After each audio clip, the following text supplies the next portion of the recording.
we have to have mental fitness as well, right? Yeah. Because we're consumed with so many thoughts throughout the day. Brett, what is how many thoughts is like the average human like? Oh my God. I've heard we get like 5,000 images per day. We're bombarded between like Coke and Pepsi images and, too. you know. Yeah. I think it's even like more. No, Well, 60,000 60, thoughts per day. 60,000 thoughts. Okay. 80% were negative. All right. So tendencies of the mind. It is found that the average person has about 12 to 60,000 thoughts per day. 12,000 to 60,000. 95% were exactly the same repetitive thoughts as the day before. So, that's okay, almost wow. more torturous than That is. Wow, So that is, let's- man. So let's talk about this real quick because counter calls, right? Like our whole premise of this show is figure out what's ailing you, okay, and then counter it. We talk about spirituality, physical fitness, cognitive fitness. So our mind, right? Us as Christians, as men, as fathers, we have all these thoughts, okay? These thoughts obviously play roles in how we react to things, right? Mm-hmm. We have to take captive our thoughts, okay? Discern, have discernment and knowledge and wisdom, but discredit ones that aren't real and that are sinful, right? Be conscious of that every minute of the day, and then filter it with the Word of God, because, guys. Christ raised the bar on this, right? When he said, if you look at another person and just think, an unclean thought, you've already committed adultery, or if you've already committed murder, if you have anger in your heart. So it's like, when you take heed to that. Yeah. And it's That's pretty serious, right? It's dude, because it's so innocent. Right. Society in our culture is like, oh, it's so innocent. Oh yeah. You just had a thought, or you just double looked at that person. Right. It's not innocent, dude. It's very dangerous. Well, and it's too, I think, like that's more of a reason to like make sure what we're seeing, dude, what we have in our hands. We talk about technology with our kids and screen time. Yeah. This is just as dangerous to us. It's not more. And our spouse. We were talking the other day about just berating your kids for, media and TV, and you're like, okay, hold on a second.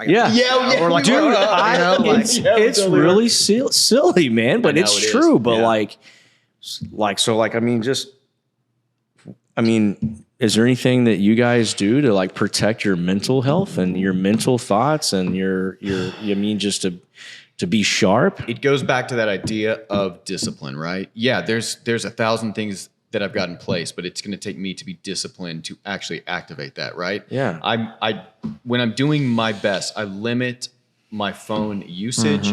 I limit my TV. I limit my computer. I use these things for work. As soon as I start, I think we actually discussed this on the show like yesterday. As soon as I just mindless scroll, and I do that a lot to try to decompress from a stressful day when I feel like, I need time to just veg out a little bit. I'll look at Instagram or Facebook or any of these other things. Cheap thrills. Veg out. It is. Cheap thrills. It's like I'm not even looking for anything in particular. I'm just wanting to be entertained. Well, dude, let me throw this out there. What if that is, just like in a form like kind of cheating on godness? And it's like, where do you go for your pleasure? Yeah, no, I know. Where do you go for your kicks? And it's kind of like, instead of coming home after a hard week and spending time with your wife, like, I'm going to go have a beer with the guys. Yeah. And I'm going to do all those things. I'm going to take an extra look at little old lady down at the other end of the bar. Yeah. And it's kind of like, where do you go for your pleasure? Where do you go for your good times? And for me, there's one thing that just epiphany that just occurred to me too, is like, I feel like discipline is critical. Absolutely. But even maybe a step before that is like, do I believe that the Bible, the word, says exactly what it says? Because that's a good point. if you're on page 1 and you don't really believe that the world was created in 6 days, then who cares what's on page 473? You literally have just been like, I don't really even believe what's on page 1. That's a good point. Or if you're like, dude, God made, the heaven and earth in 6 days. And if you stop and you think about it and you meditate on that and you're like, dang, all, day 1 was, light and darkness, but yet day 4 was luminescence. So what was on day 1? Day 1 is right and wrong.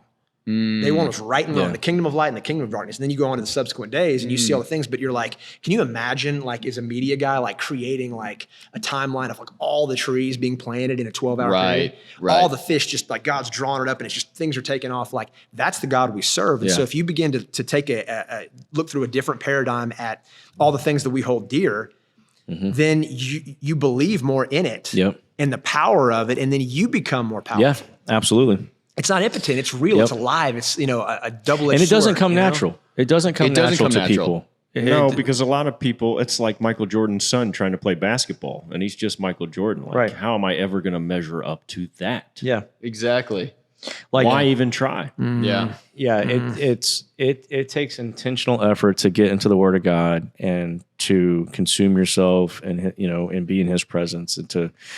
Like Paul says, you're on breast milk, and then you graduate to mushy food and then to solid foods. It's your walk. But it's true of everything, right? I mean, it's hard to get into the gym. It's hard to build a business. It's hard to get to the next phase of anything, right? But unless you put in that work, and unless you're mindful and consistent about it, and unless you take it really seriously, that's like the other thing I think is like, I know for myself, it's hard for me. I'm going to say take it seriously, although I don't think that's necessarily the right phrase, but it's hard for me to really get invested in the Word of God until I really take it seriously. Like everything that's in this is true.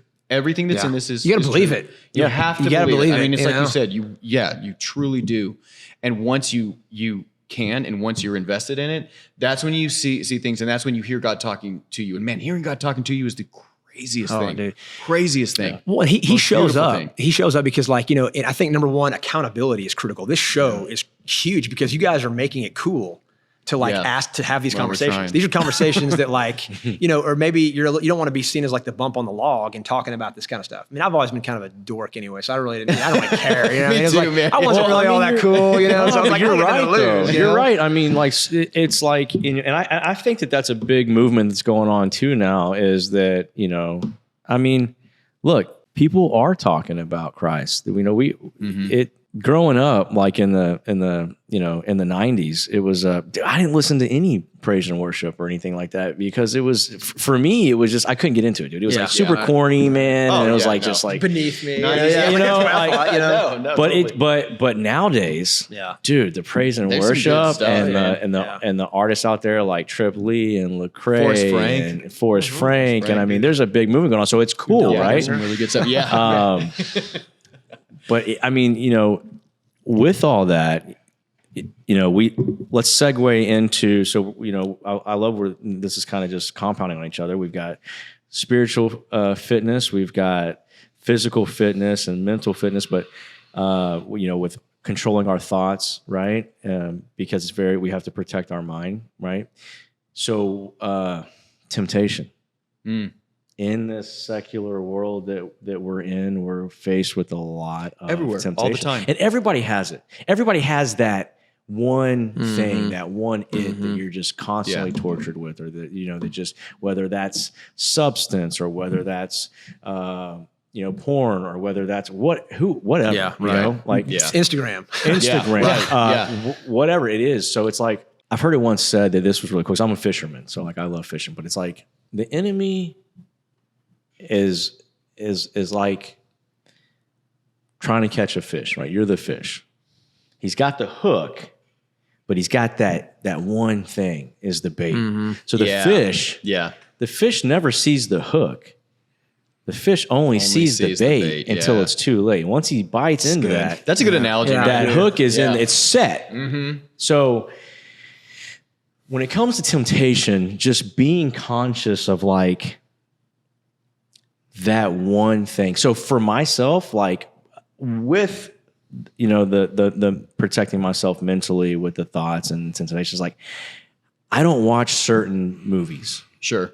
I don't watch or I don't listen to certain secular music. It's especially now with everything that's coming out about like Hollywood and all like this stuff. I mean, dude, goodness gracious. And it's probably always been like that, right. But it's just coming to the light now. Sure. But like, I just protect myself so that I can protect my family. Because like we're being the head of the house, right? The priest of the home, like you're saying, like that enemy is going to try. He's going to have to get through me to be able to get to I my think it's house. good So too like, to like be able to identify exactly what You like have that is to. and be honest with yourself. Yes. Hey, this is my thing. Because right now we're kind of at a point where it's like we don't need to like really go out and like chase like a habit or anything. It's kind of sent to us. DoorDash You know what to I your mean? door, Yeah, yeah. dude. It's like they like, deliver alcohol now too.